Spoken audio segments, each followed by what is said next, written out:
Hello, everyone. Welcome. Great to see everybody. Thank you for joining us. We have a unique experience and opportunity today to talk to somebody that we kind of ran into in a different way. Most of the guest speakers we've had have been connections of mine or of our program, and people that have just kind of reached out to us and said, we'd like to help.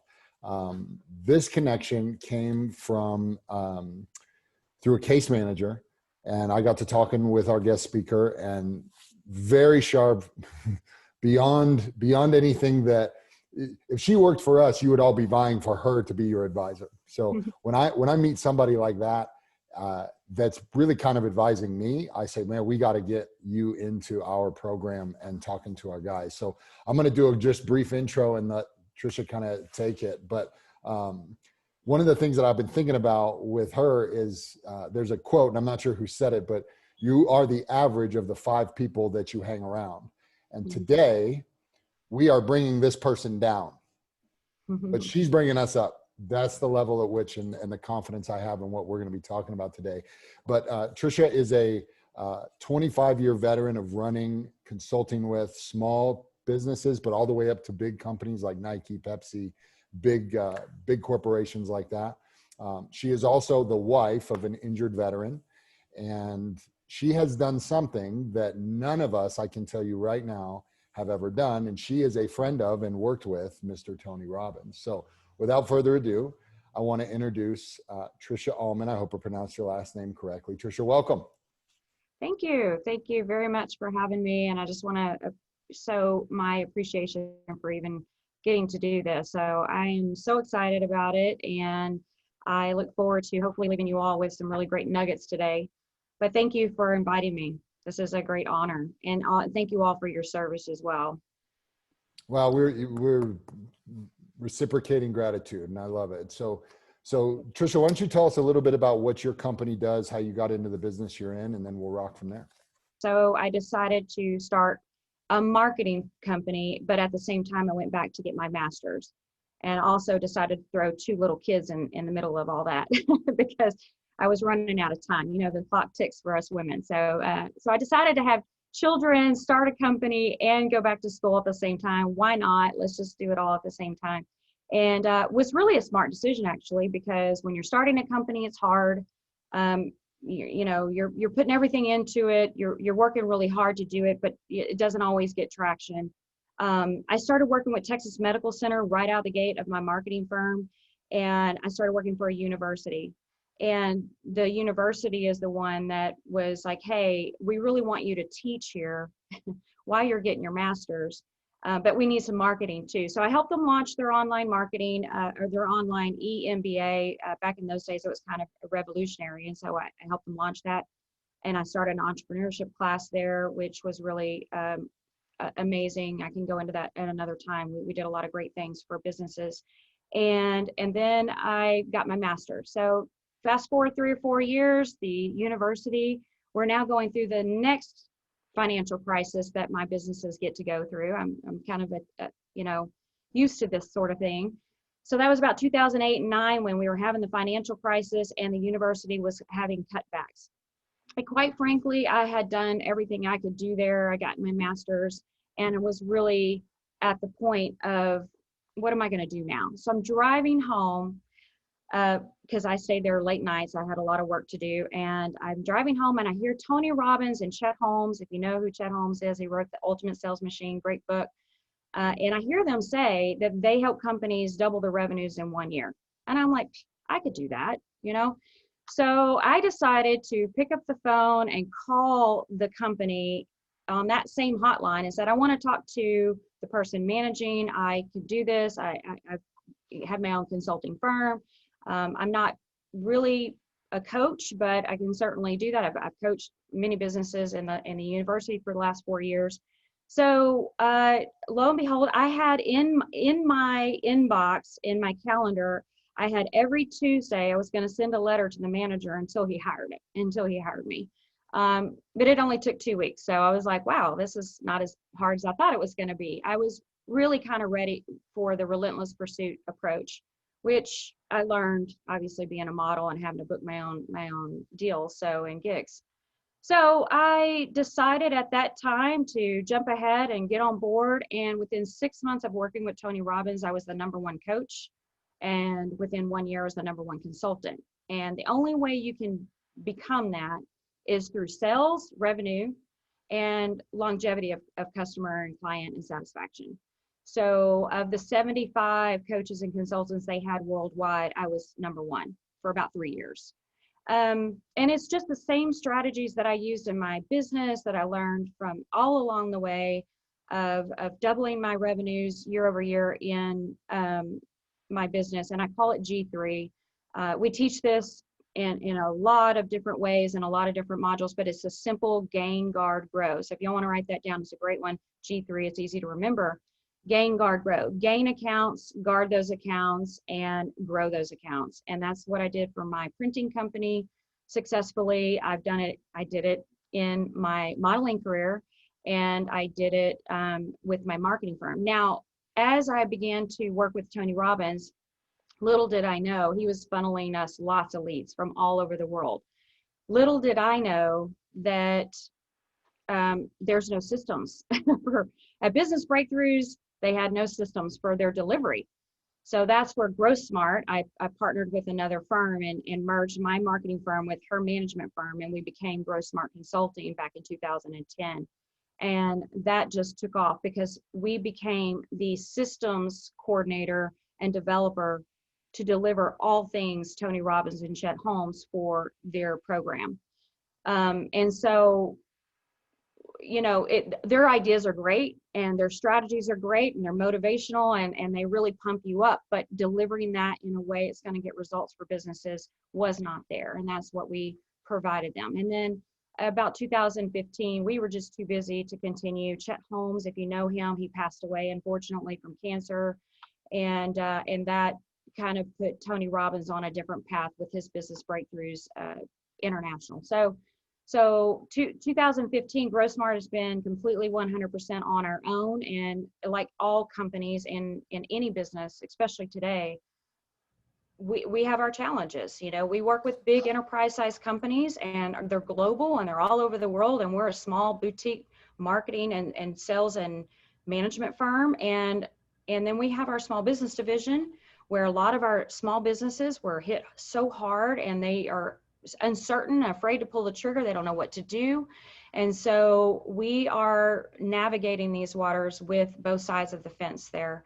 And it's been a challenge, but you know, we've been through this. I've been through this twice already. This will be my third time to go through ups and downs. And we've learned a lot of lessons and we're hoping to deliver some sort of certainty in the market with the companies that we're working with right now. So I know that's a long intro, I apologize, but I wanted you to kind of understand, you know, how did I get here and what value can I really bring you is the question. And so we have a ton of things that we offer and teach, but I think the most important thing that we do for companies is we systematize everything.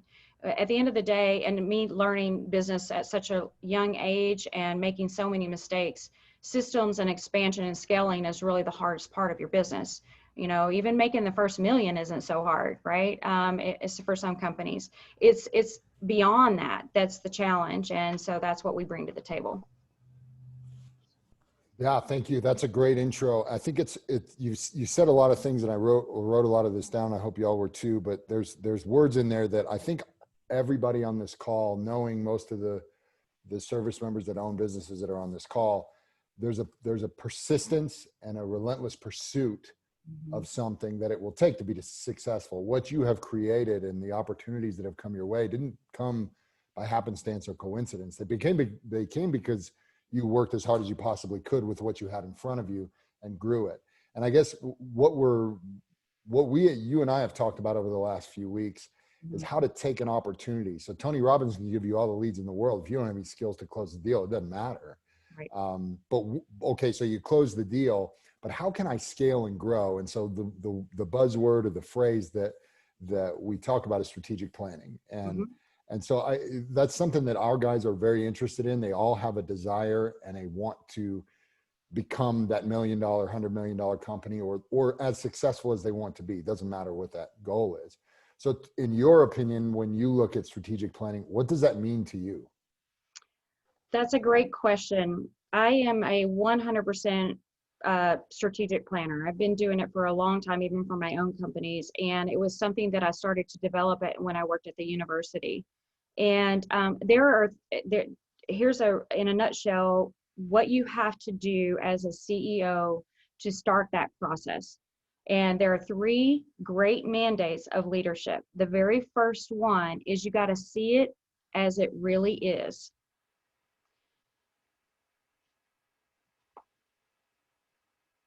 When I say see it as it really is, what I'm trying to say is you've got to look under the hood of your company and peel back the onion. One of the biggest lessons I learned in the printing business when I sold it, because I thought I doubled it year over year. My juice is gone, right? My creativity, my innovation, it's gone.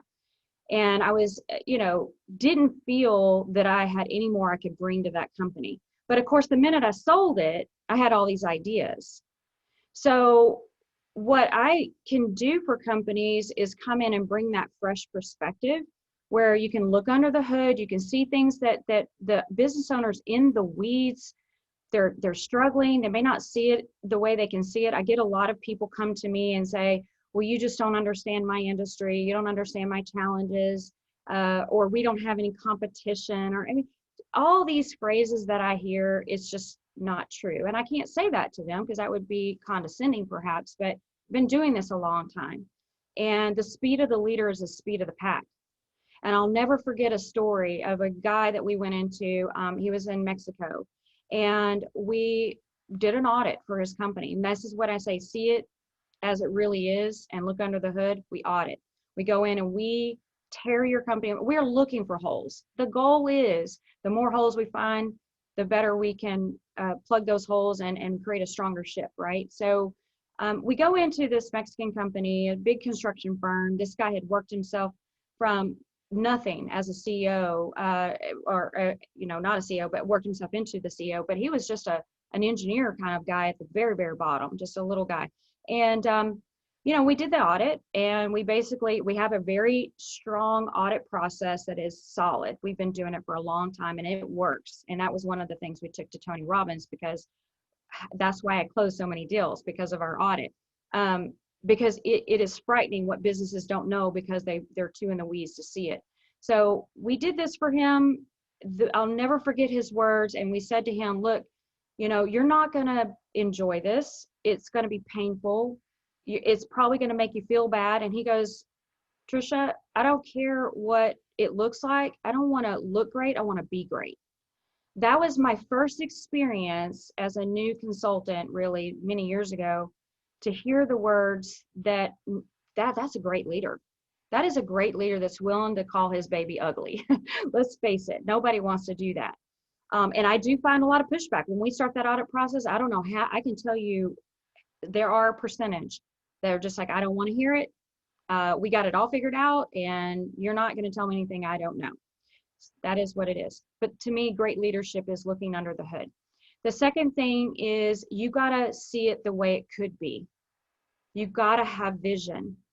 You got to have, when you know your why, the how gets easier, right? That clarity is that's why sometimes when you know exactly what you've got to do, when you've got a mission or a plan, you can nail it. And other times you can't, and you wonder why. It's because you don't have a clear path. That clear path is not there. The vision is not there. And sometimes it's just because, like I said, you're dealing with a pandemic. You're not really sure who you were is not who you need to be. What got you here isn't going to get you there. And you're really not sure what your new vision needs to be. So vision is so important. You got to see it the way it could be. That's number 2. And the third one is make it the way you see it. That's the how, right? That's the execution. That is literally looking at all the options that I have on the table and coming up with 3 to 5 strategic initiatives that I can deploy with some level of predictability and certainty, and get it done and motivate and empower my team to make it happen. And one of the things that I find, and we're going to go into this as well, and some of the failures that I see, because I think we learn from that, is that some CEOs they're like goldfish. They're chase the shiny penny. right? You know, you hire a consultant, they tell you what you need to do, or maybe you hear something or you read a book or whatever, and it's a great idea. It really is. But it's only a great idea for a few months, and we don't really commit to it. We didn't get enough champions around it. We didn't really buy into it. And so it's not really working. So instead of because we didn't implement properly, we think it's because of the solution. It's not always because of the solution, sometimes because we didn't commit and we didn't really drive it home. And that's just something about learning about being a great leader is you've got to drive it home. And that's not always easy to do. And I'm not saying you shouldn't alter the plan if it's not working out. I'm saying that I see this all too often. So I wanted you to understand what we've audited about 200 plus companies and thousands of employees and stakeholders and customers around the world. So, and I see common themes every single time. It's kind of weird because when I start to do my analysis and report, I'm like, well, I could just template this. I don't even need to do the audits anymore because I'm hearing the same thing across all these organizations, across good economies and bad economies, good leaders and bad leaders. It's always the same thing. And yeah, there's some anomalies, but I hear so much of the same thing. So vision and being able to articulate that. And if you can't figure that out on your own, you absolutely need someone to help you. There is a strategic planning process we go through. We'll talk about more later, but you've got to do that. And then some of you may already have a strategic plan. You may already have a vision and it's just not being implemented. You don't even know why. A lot of this is probably because of the team that you have in place. Do you have the right people on the bus? So that's another problem that I see with businesses, especially small businesses, because that's my favorite. Although enterprise is a great side of our company, I love the small business side because that's my world. And it's happened to me. And you have legacy employees. You have legacy employees that are amazing. They've worked their way up in your company, but they really don't know what they're doing at a certain level. Does that make sense? They don't maybe have the skill sets that you need when you hockey puck your business. So it's hard to get rid of. They've been loyal, they've been faithful. And so having the right people in the right positions on the bus at the right time is also a challenge that CEOs face. And it is a mistake that I see. And again, we learn from that. And I'll give you an example. I just did an audit going into COVID. A company called and said, hey, we're one of the winners in this. It was a telehealth company, right? And that's just really booming right now and expected to boom. And he wants to be 11 locations by the end of the year. And he wants to manage all this stuff. And I start auditing his company. And lo and behold, we find all these holes. There's absolutely no way you're going to get to 11 locations without completely spiraling out of control. And in your business, you are the house of and taking care of people's minds. You cannot fail. There is no room for holes. And unfortunately, he had a lot of legacy people in that business that had helped him grow so fast and got there. And when we started going through this audit process, we realized this team is not the team that's going to get you to the next level. And there are many ways around that. I'm not saying that, see, one of the misnomers, I should say, about consultants is they come in and they drop the hammer and they fire everybody and they bring in their own people. It's just, no, GrowSmart doesn't do that. And there's nowhere online, if you ever read any of our reviews, you'll never see anything like that. We don't do that. In fact, it's my job, I feel, as a leader to make sure I've given that person every tool, every training, every opportunity and empowerment to get them to the level I want them to be first. And if that doesn't happen, that's on them. You know, and I've had to fire one employee in my entire tenure as a consultant. And that recommendation came because she threatened to kill me. And I'm not joking. I'm sure she was not really serious that she wanted me to die, but she made it known to several of the employees that she did not like me. And that's obviously a threat. And I had to tell that was the only person that's ever not made it through our process. But it's important. I want buy-in. I want empowerment. I want everybody to succeed. That's a very important thing. And so those that. Number 3 is there's little to no accountability or KPIs in place. Another big failure. It's hard to do. I see companies when we go in and do our audit, they're like quilted together.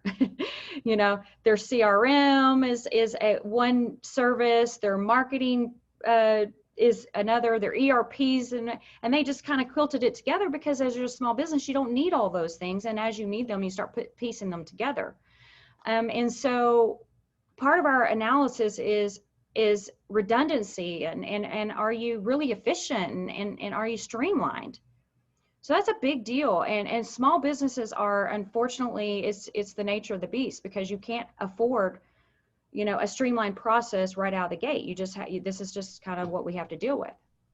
So we do analyze that and kind of find ways that we can, because you're throwing a lot of people and resources to stuff sometimes that we could, rather than do that, I could be using that team and that staff to innovate, create new products and revenue streams and do things that are going to grow the business rather than sustain it. And sustainability and technology can really be streamlined. So we'll look at those sorts of things. And stop me anytime if you have a question, but I'm just going to go through a few more failures and then we can start our discussion too, because I want to get to your questions. The other thing is preempting the competition. A lot of people do not preempt the competition. They're not making their competition irrelevant. If you are not strategically looking for ways like a war room to go in there and preempt the competition, and I've developed a way that I can do this in sales, marketing, and customer experience and tie it all together. It's extremely important to have that on the forefront of your company. And if you don't, you're missing. The strategist always beats the tactician. That's just the way it is. And you probably know this if you've gone to war. You know this, right? Strategy, I mean, not to say tactics don't matter, because they do, is very important. But strategy is more important than that, and it's going to beat every time. So we got to put that at the forefront of our company. If you're not strategically planning, you are missing the boat, and you're going to be really excited about just learning the process. Developing staff, leaders, and managers, I think that you have to start looking, especially right now, morale, mindset, energy is down. It's happening with a lot of the companies we're seeing right now. That's one of their biggest challenges. How do I get everybody's mind back into the game? And that was the piece that I didn't have before I was with Tony Robbins. Although my very first time to ever read a Tony Robbins book, The Ultimate Power Within, was when I was 20 years old. That probably was the reason why I had the audacity to go to New York and start a company there with no money and no experience. But I did it and boldly. But mindset was so, what I've learned, and I teach it now, thank God, is it's really your mental stability, your ability to understand what's going on in the company and being able to digest everything that's happening and still have a positive mindset and push forward in spite of fear and uncertainty is so critical to our success. So belief is a muscle, and if we don't exercise it, and what you don't maybe know right now is how many of your staff members are suffering mentally just from the changes that are made in their personal lives. So that's a big deal. And I'm not just talking about the mental side, I'm also talking about the skill side. One of the biggest challenges, 65% of employees feel that their managers and leaders are not preparing them for the future. They're not training them, they're not developing them. So leadership and management development is so critical. Another one is obvious constraints. Like I was telling you about the mental health company that we audited, he had no idea that some of these holes were there, which was shocking to me. How do you not know this? You should have someone on your staff right now that all they do is find holes in your business, or hire someone to do it and to get that third party perspective that's unbiased and wants to look at it. But when we started beating his company up, what do you think the first thing they did was? Oh no, we already started fixing that. Oh, we heard about that, but we've already did this. So no, you did not. And here's why, and I can prove it to you. And this isn't to make you feel bad. This is because what? The 3 mandates of great leadership is, I got to see it the way it really is. I can't fix it if I don't know what's wrong. So obvious constraints are not being tackled early on in the business. And that's a critical piece to failure if you're not aware of it. We talked about the right people on the bus. Here's another big one that I see is reactive versus proactive. Big one right now. reactive versus proactive. I'm absolutely positive you're reacting at the moment. Who isn't? We're all, I mean, this is an unknown, unprecedented time, but I've been through 2 other downtimes, and I do believe you can prepare. So being the research background person that I am, I decided to go back 100 years and do a research study of all the great CEOs through recessions and what were their common traits. And so I started studying that and started looking for it. I started writing about it on my blogs inside the LinkedIn and things like that. And so you can read about it. But I really found that, you know, companies could have planned for something like this, but we, you know, we're being reactive. It's interesting, reactive and proactive, and that's the strategic planning concept, because we Yes. think, and I wanted to touch on one thing too, because you've said, I mean, this is great content. One of the things you and I talked about that I try to talk to and face as an advisor to these businesses that are really most of the people on this call are 1 or 2 man shops. Yeah. They may have a couple contractors. There's one business on here that has multiple employees across the country, but it becomes difficult because there's a resource allocation piece to this, and resource not just meaning finance, but your time, your energy. Where should I focus my 24 hours in this day on this business? And you know, obviously you've seen so much of that with just running a business on your own, but then having a team of people. And as we've gone into COVID and thinking about reacting versus being proactive, you and I talked a little bit about pivot strategies. I gave you a couple examples of some people in our program that have done some fantastic things, but I don't know what the question is other than maybe just kind of touch on that, because especially with our population being just 1 man shops, trying to grow, but also trying to survive at the same time. And whether or not they were prepared, we're here where we're at today. So where do we go forward? So I wanted to kind of leave you with that. Well, and that I appreciate that, and that actually is the point I was about to make, because you were right on point. Is the pivot strategies that I learned from this 100-year study were common themes, you know. And so if you want, I know we have a poll up on the screen. Is that something you want to do right now, real quick, while I'm talking? Oh. There we go. Yeah. So 50% have voted. So if y'all saw the Okay. poll that came up, go ahead and answer those questions. Yeah, keep voting on that so that I can tailor, you know, some solutions here at the end for you. But yes, companies are definitely having an issue with pivoting. And I've been the 1 man show, I've been the 2 man show. I don't have a big team now. I have a bench of consultants and coaches I can tap into at any moment because I built a system for that. But pivoting is what we are training on, and I'm going to make an offer at the end of this for free training and pivot strategies, because it's so in depth. But what we have to do is we have to categorize. We have to look at, see it as it is, see all the things that we could be doing differently or need to be doing differently. And one of those is going to be the voice of your customer. If you don't really know what your customers need, and in this research, what we found was buying behaviors are about to change. How people purchase, if not about to, it is happening. Buying behaviors are going to change, and they have in every downturn. And new things have been born from that. So innovation is still an opportunity. And just because you are a 1 man show does not mean that you can't do this. And one of the things that we used to teach early on at Tony Robbins and Chet Holmes is 1 hour a week. That's why we call it the power hour. Because if you work on your business 1 hour a week, not in it, because you know you have to do that, but just commit to 1 hour. It's kind of like working out. You know, we always say we need to work out. We always say we need to do these things, but we just don't make the commitment because we're too busy. Working on your business means strategically planning, looking at those innovation strategies, looking across industries, what's happening in the marketplace. And we can either teach you how to do that, and we have a ton of free resources that I'll guide you to here in a minute, but we can guide you through that process, or we can help you and hold your hand through that process. So you have a team without having to have the liability of having a team, if that makes any sense. So pivoting, there's a lot of different categories, and I'm going to talk about pivot strategies as soon as I finalize the poll. But let me tell you some of the common traits of CEOs, some of the positive things. We talked about the failures they can make. Let me talk about a few positives before we go into the solutions.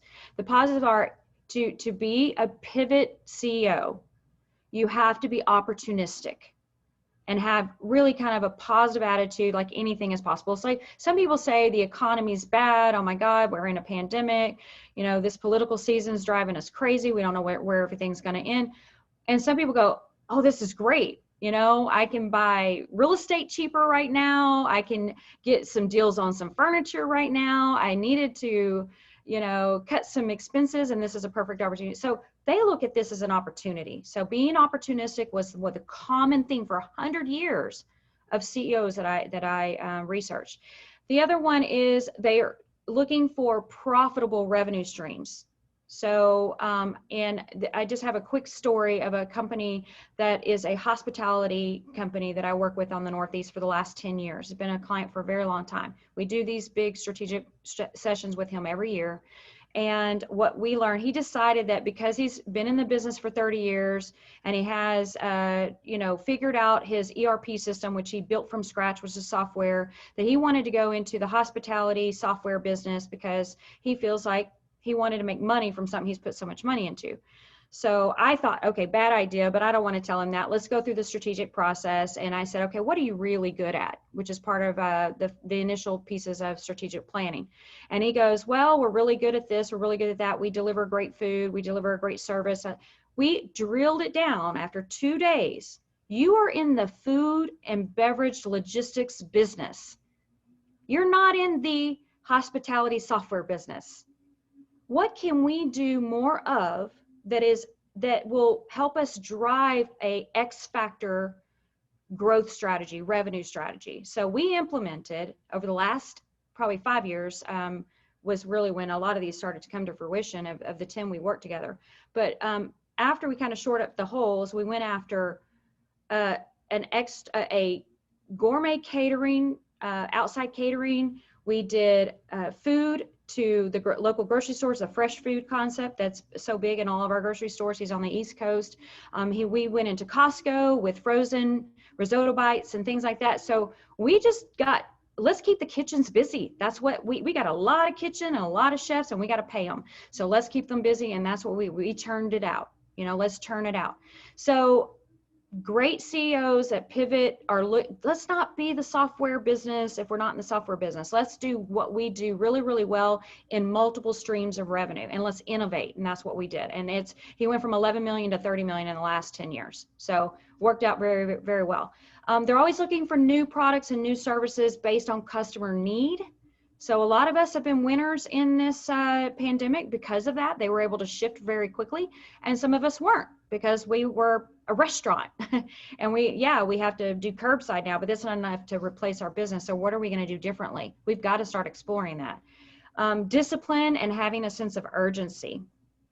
So important to have urgency. When would now be a good time? Tony Robbins says one time, and I'm like, oh, that's a good one. You know, the one things I love about Tony Robbins is his passion and drive and urgency and his discipline as a business owner. The man does not need money. Let's face it. He could quit tomorrow, retire, and be done, and put his stuff on tape and video, and he would have enough for 100 years of content. But it's like he's got something to prove still after all these years. And I'll say that again about another CEO that met the hospitality firm who's been doing this for a very long time. He's had his company for 30 years. That man is there every single day. He works hard. I just don't know where he gets his energy. He's slightly older than I am, but it's just amazing the discipline he still has. So sense of urgency never goes away for great CEOs.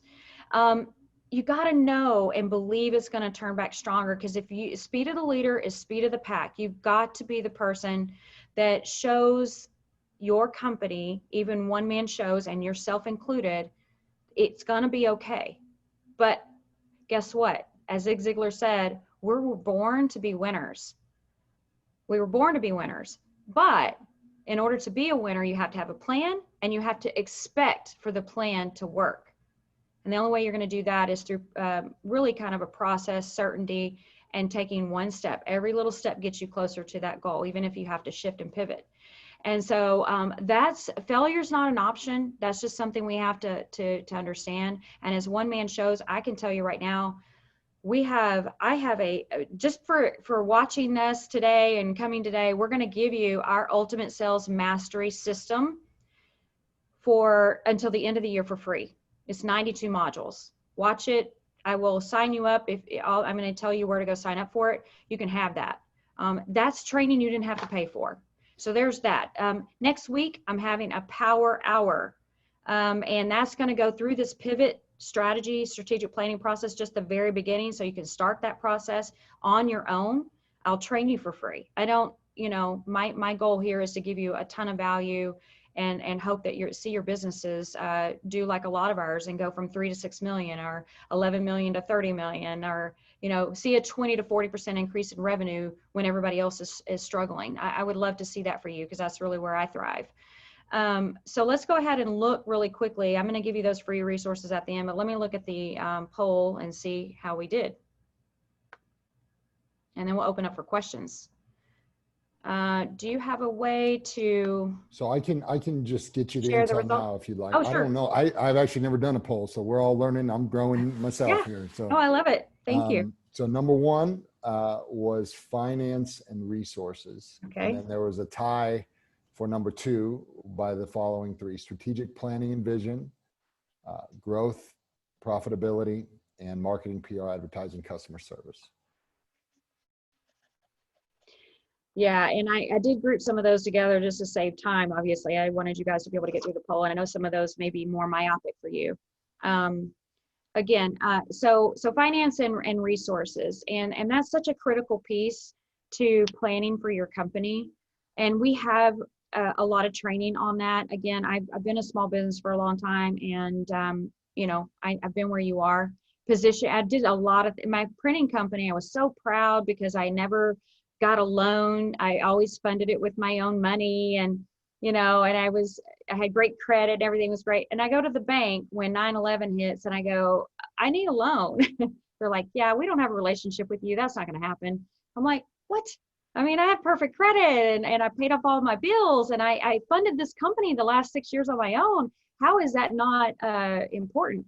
But it isn't. And there's a lot of things you've got to put in place. And I will tell you, because I do a lot of startup investor presentation, business planning, and things like that for businesses.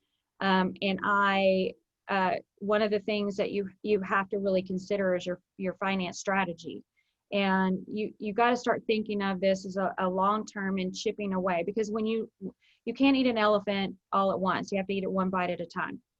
But if you can see where you need to be in 5 years, what we'll teach you is, what do I need to do today to get there? And there's so many resources for small businesses, and so many ways that you can manage your finances and set your strategies in place today that will come to fruition later. It's not going to happen overnight, but it is definitely a strategy to get you there.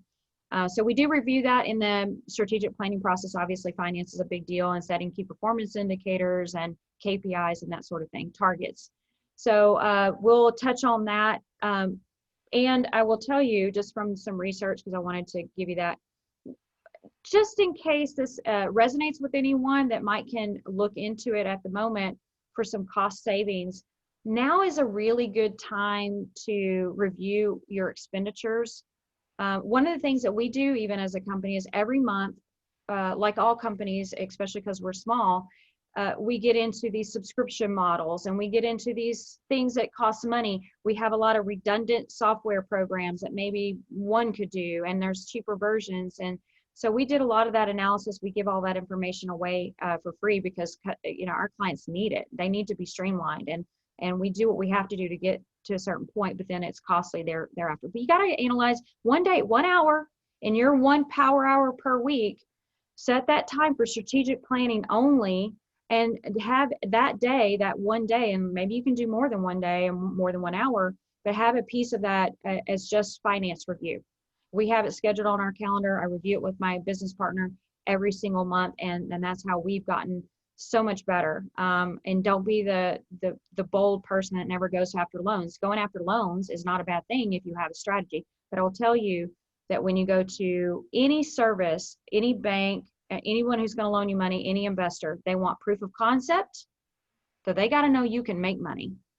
It's not so much about keeping it, which is important, but they want to know you can make it. They want to know you have a profitable product. So we got to look at that and find ways to be more profitable, which is your operations. And they want to know what your plan is. I've helped some nonprofits. I've gone into nonprofits and looked at their plan. I'm like, you're not proving to your donors that you are a sustainable company. Why would they invest in you? They've got 20 other organizations they can invest in. It's important. If you want someone to give you money and it's near and dear to their heart, or a bank that's going to get something out of it, they want to see where you're going. They need that strategic plan. And we don't create some 100-page document.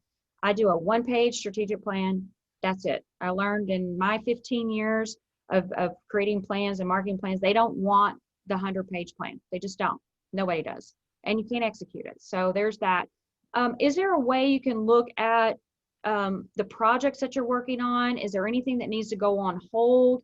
We can analyze all that and maybe be just a sounding board for you, but help you understand, I've got my money in this. I was already 10 steps into it when COVID hit, but now it doesn't make sense. How do we stop that and start this? And there's a lot to consider. You need a sounding board sometimes, and that's all. Sometimes you just need somebody to bat some ideas around with that has a good head for business. Like, we talked about with you, Casey, and advising businesses that you do. So those are some different things. I've seen some companies now that are consolidating because of the crisis. They're able to consolidate. So that's a great one for finance. Okay, let's move on to some strategic planning and vision. I'm going to end today with telling what you need to do next on strategic planning. So let me hold up on that one. Growth in revenue. Again, I think it's really important. If you do attend next week's training, we're going to go through some pricing strategies, some product strategies. Are you discounting? Should you be discounting? How do you keep people engaged? Should I be outreach? There's so much to consider that we'll start that peeling back that onion and understanding what we need to do in that department to grow your revenues efficiently, smartly, and balance innovation. And, you kind of have to have defensive and offensive strategies right now. And that's what I found in my 100-year research as well. Okay, my favorite marketing, sales, customer experience, because you are kind of a 1 or 2 man shop, maybe less than 10. And this is so critical. It is so much more expensive to get a new customer than it is to keep the ones you have happy. So a lot of us get consumed with going out and filling the pipeline. I totally get it. That's what I loved helping companies do. I love building pipeline. That's one of my favorite things to do. But I also can't do that at a time like this when there's so much uncertainty in some industries, depending on if you're a winner or loser in this pandemic. So if you're kind of stuck, outreach, customer experience, I am shocked how many loyal customers are going to other products and services right now because of the way they were treated at a company. We cannot lose a customer right now, period, end of story. So if you are not, I have written a ton of articles on this over this last few months on customer experience, on how to outreach, how to make your customer happy. The lifetime value of a client is a really good thing to know. If you have one customer and you never, I have clients that have been with me the entire time I started my consulting firm. They are worth millions of dollars. I am not going to lose them over a $5,000 invoice I can't pay right now, as much as I would love to have it, So there's got to be some strategies in place for customer experience. Your customer journey is important, how you're speaking to them. Don't ever break rapport. You're going to learn that in the USMS, our Ultimate Sales Mastery. It's going to kind of give you maybe just some inspiration and excitement around working with your customer again, treating your gain, guard, grow, treating your current accounts as if they were new, having the mindset that, like, how you were when you first get into a relationship, it's all new and it's a honeymoon and you're doing everything you can to prove that you're the best. And that fizzles over time. And you got to go on to new customers to do the same thing. And that resource, especially when you're small, is very difficult to do. So there are things that you need to be doing right now, and it absolutely 100% needs to be part of your strategic plan. And last thing I'll leave you with before we start talking about next steps is we need to understand that businesses are in shock right now, and you're not going to have all the answers. But if you're dealing with people who've gone through ups and downs in their companies, like I have, and a lot of our business partners that have gone through the same thing, because we've been doing this for so long. And you also look for a coach or consultant like our company that will not, I'm not here to pitch you anything. I really am not. I can't even tell you I can help you. And I would never pitch you anything until I knew if I could, because my reputation is top notch, and I don't want that to change. But you need someone that's going to be honest with you, because there's going to be a lot of people taking advantage of businesses right now. We got this shiny penny, we got this shiny penny, and we've got this solution, and we're going to fix this. I had a client right in the middle of our strategic plan that we spent years on really developing, because he was a software product that we put a lot of time, energy, and he put money into his money, my time, but his money. And he decides in the 12th hour that he's going to go listen to someone else because he doesn't have our messaging down. And I'm like, we don't even have a proof of concept. Let's sell our product. Messaging is great. I love it. You know, that's what I do for a living. I've done it for 30 years. Marketing is my MO. But I can't put a marketing plan in place and a messaging and positioning until we know if people want to buy. Let's go out and talk to customers. Let's get them to use it and test it and try it. This is software. That's how the software thing's got to work. Let's do it geographically and hone in on that and own that market and then expand. And when the most frustrating thing for me is when you've seen the same mistakes happening over and over, and the person on the other side doesn't want to listen. So hopefully you leave today with, hey, you know, maybe I need to be a little more open-minded. Maybe I need to see things the way they are, so that I can make them the way they could be, and I can really implement and do something differently and be great. And more importantly, leave a legacy, right? I mean, and know your why.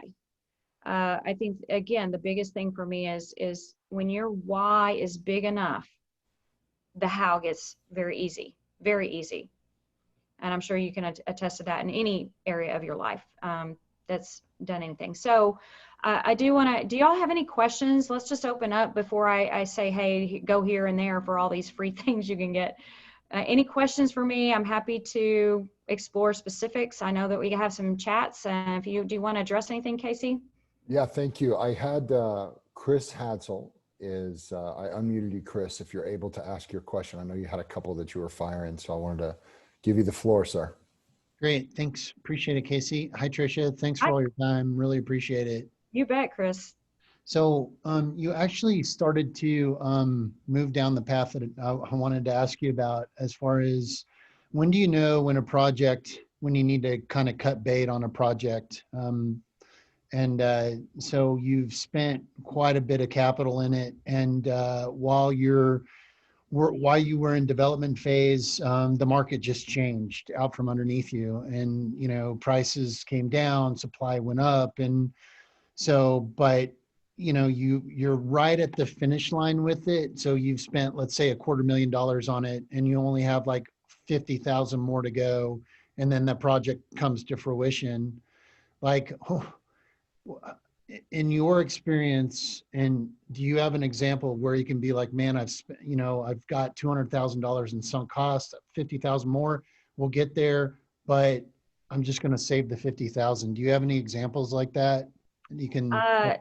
Yes, because we put a lot of training systems and system-oriented solutions in for companies, and on our enterprise side, we do big rollouts, right? Not on the small side, we narrow that down, but the big rollouts, yeah, I totally get it. And you're in it, and you're into it for a lot of money. But here's the biggest thing, and I can't answer your question fully in this short period of time, because I'm not the type of person that's going to just make up something. I would want to investigate all my options and look at what's really going on, Chris. And I'm happy to get on a call with you and go into more detail. But what I will say is that, and I've seen this, is you're 3 feet from gold. If it's not going to be a viable product or service, because of things that have changed, it might be the best option to table it and reinvest that money into something else, or to conform what I'm doing, if that's even possible, into the place where I need to go. That's why strategic planning is so important, because you really kind of need to know where you're going. I have a client that we put a lot, and I would say $250,000 is a conservative number into what we did, and years of experience. It was the software I was telling you about. And when we got to the hard part, the implementation part of really piloting this and seeing if it would work, because we weren't getting traction, he was ready to jump ship. That wasn't a good idea either. We may needed to change our strategy, but we definitely didn't need to jump ship. We didn't have to do that. And unfortunately, some people pull the plug too soon. And I would hate to see that happen to you if this is really some way to salvage it after all the investment that you have put into it. Without all the details, I couldn't tell you. I'm happy to get on a call, and I'll tell you where to call me anytime. No obligation, no cost, no charge. Just let me help you understand what's really going on. But I will say this, that it is a very difficult place to be when you know you put money, especially if it's been investors' money, because that's you have to answer to all those questions, or the bank's money, or your own, because that's even worse, right? You could lose everything. We need to see the vision. Where are we going long term? But because everything is so uncertain, where I used to think 3 to 5 years out, yes, I want to see big vision, and that's really important for you to think big, but I need to narrow that down right now, just because of the thing we're in. We need cash cows right now. Cash is king. We need productivity. We need momentum. We need things that are going to, and maybe it's not a scratch completely, but a hold until next year. And we can certainly look at some different things. And I know I can't answer that 100%, but hopefully that gives you, what I would hate for you to do is to pull the plug on something because you don't have a fresh perspective right now. Does that make sense? Yep, absolutely. We get so married to some of these projects. Trust me, I can raise my hand on that one. This is my baby, and I put all this time, energy, and it's not going anywhere. And I have had projects that I started a long time ago that are just now coming to fruition because they're more relevant today than they were. But guess what? I'm 10 steps down the road to launching than I was, 10 years ago. So I launched the USMS. I launched that when training was just now coming online. We launched that, and guess who bought it first? Vietnam. That system has been in Vietnam for the last 8 years. I'm just now getting the US to go, oh yeah, we'll do this online training because we have to. In Vietnam, they don't have sales trainers all over the place, especially not from a Western perspective. So they loved it, and they've scooped it up. They eat it up. They love it. They pay for it. It's crazy. Who would have known? But now, because everybody is going to online training, it's more relevant today. So see how that might play out, Chris, and we'll talk about that offline. No, that'd be great. I threw up the document that I want to talk to you about in the chat. So if you could take a look, that kind of gives you a preview into the project that I'm talking about. So you got it. Fabulous. Thank you. Thank you for your time again. Appreciate it. You bet. Thanks for sharing. Any other questions? Anyone any questions? I know we touched a few things, but I think they may have gotten addressed. But if anybody has anything, just physically raise your hand. I can see you. Throw it at me. I'm sure I've dealt with it somewhere along the way. I'm happy to, on the fly, give you some nugget you can take with you. Well, sorry, Chris, go for it. No, okay, so I'll just jump in, not to monopolize your time, but you mentioned something earlier too that we're struggling with right now, right? Because we're not large enough for SAP or Salesforce. Those are just, monster expensive systems. Yes. But we're hodgepodging a bunch of systems together, our HR, accounting software, our CRM, our marketing software. So we've really just kind of, hodgepodge that all together. We're looking at and we're working at a couple of other, Striven, I think is the other one, to kind of bring everything together. Do you have a good kind of like platform that we can kind of, our accounting, inventory, everything under one umbrella? Yes, as a matter of fact, so my business partner who I partnered with when I first launched the Tony Robbins, I had already had the marketing firm, so that was great. But obviously what we saw was the whole management consulting, the revenue chain of all that and making everything work. Well, she has a background in finance. And so when I got the marketing, sales, technology, finance, and management all together, it's a great solution. So she's our technology, our registered technology guru. Amazing. But what is even more amazing when we do our audit and we look at the systems you're using, and she comes up with a technology plan for you that's going to be something you can grow into, but not so robust it's too big. We don't sell this as a product. This is an unbiased opinion of what you need to do. This is, and the example of that was the hospitality firm that we went into. When we researched them in the beginning and did their audit and found that they were creating their own hospitality ERP, I was like, okay, well, that's all great, but who's going to keep it up? Where's all the new tech? Why not an out-of-the-box solution that serves this industry that's constantly upgrading, constantly looking for new ways to do things, and it's going to be a partner of yours? And they didn't listen. It took them 7 years to finally switch over to Salesforce and other systems that we had recommended to them.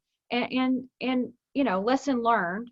Have an outside perspective, and I'm happy again to get on a call. We'll work through that. But we don't personally provide you with a solution. What we provide you with are the unbiased research analysis of what your best next move is. That is going to be the most cost effective, streamline your business, and not be this quilted together company anymore, because that is where you were. What got you here is not going to get you there, and you recognize that. That's why you're looking into all these things.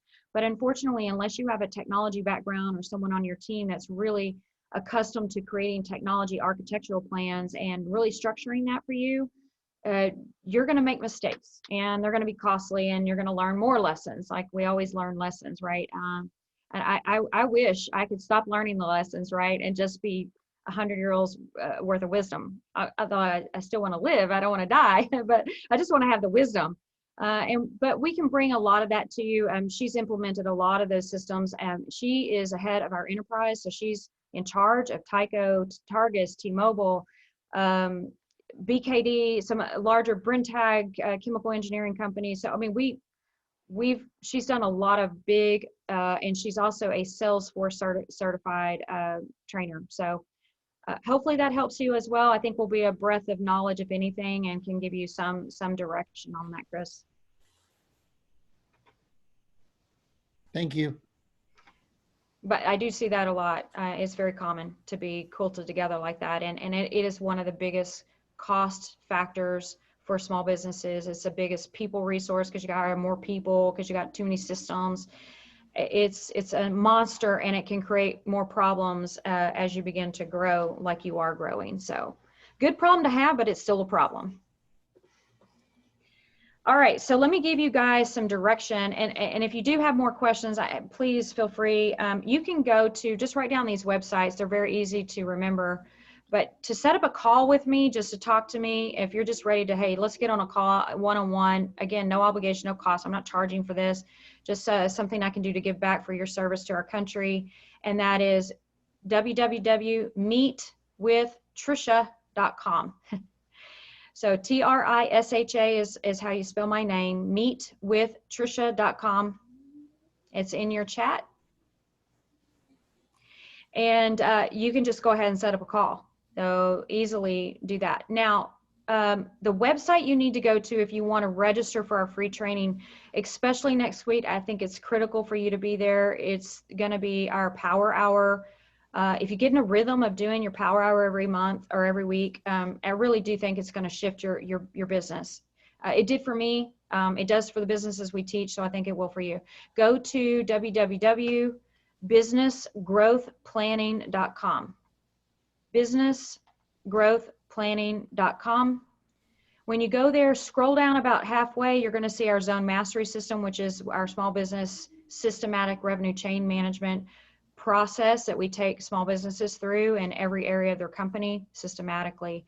But if you scroll down midway, you're going to see apply for free resources. It's midway through. just apply. It's a 2-minute survey. And all it's asking me is, what are your biggest challenges? What are your revenues? How many people? So I know when I get on the call, I can do my homework and know more about your business before that phone call or before you get registered for an event, so I can be more tailored to my solutions.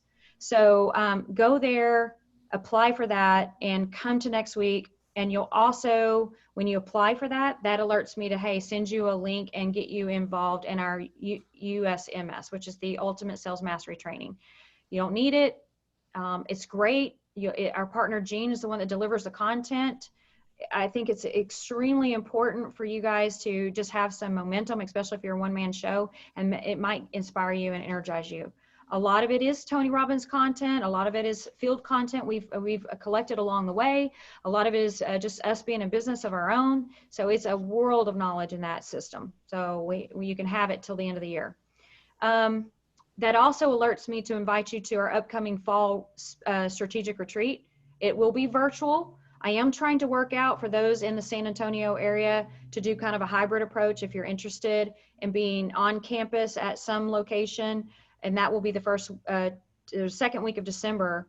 But as soon as you apply for resources, you'll be invited to these things and work together to get you there, because you're going to have breakout sessions. You can go to different tracks that are more pertinent to you.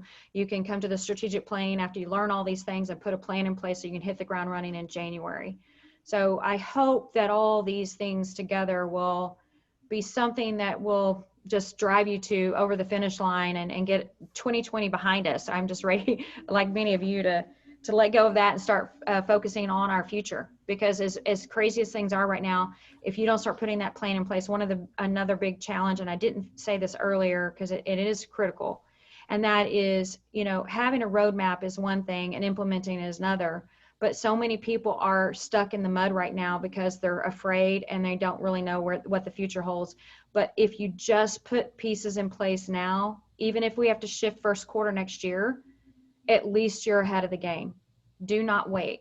Urgency is the key, and that's so important. I think that's it on my list. Casey, did I miss anything? Do you have any other questions or follow-up or anything on that? So everyone, again, can come to next week. The pivot training that we're going to be doing in the strategic planning, if you attend that class, I'm going to give you the 4-week training that I did during the initial pandemic. I did a 4-week course on that dives deeper into what you need to be doing in all areas. And it's just too much content to do in a power hour. But I'm going to tee it up in the power hour. If you attend that event, I'm happy to give that 4-week course to you for free as well. So again, tap into the free resources that we have at Grow Smart, and that's at least giving you 1 or 2 more people on your team without having to pay for them. Wow. This is the value, like you said, is through the roof for us. This hour and 10 minutes that we've been chatting has been, I'm smarter. I hope you guys all learned something and got some wisdom from this, knowledge, experience. That's what this is about. That's why we host these things. And you guys go and tell the rest of these apprenticeship members that they missed out, and that's their fault. Because this is fantastic content. I mean, you look at the experience she has, what she's been through, what she's seen. Think about from 9/11, just the economic downfall from 9/11, from 2008 to now, and what she's been able to overcome in various business. I mean, there's so much, and we could sit here and ask questions all day. But for her to invite us to some more of this content, you still got to show up. All right. So the horse is there. Is it going to take a drink? That's up to you. 1 hour. That's your choice. Just 1 hour. Let's take one step, and then we'll figure out all the rest later down the road. But I know I have, just a FYI, I have Megan from our company is on today, and I just want to say shout out to Megan. Thank you for being here. And if you don't mind, Megan, can you get the comments and the downloads and all that so that I don't miss a beat? I want to make sure I answer any questions and take care of everybody that showed up today. So thank you for your time, everyone. Again, thank you for your service to our country. And, I look forward to working with each of you in some capacity, and I'll give as much as you need to help you on the right path. Be my honor. Fantastic. Trisha, thank you again for your time. Thank you for all you've done, and we will be in touch. Everybody have a great day, and hope to see you on these next power hours. Yeah. Thanks, guys. Have a great day. Take care. To your success.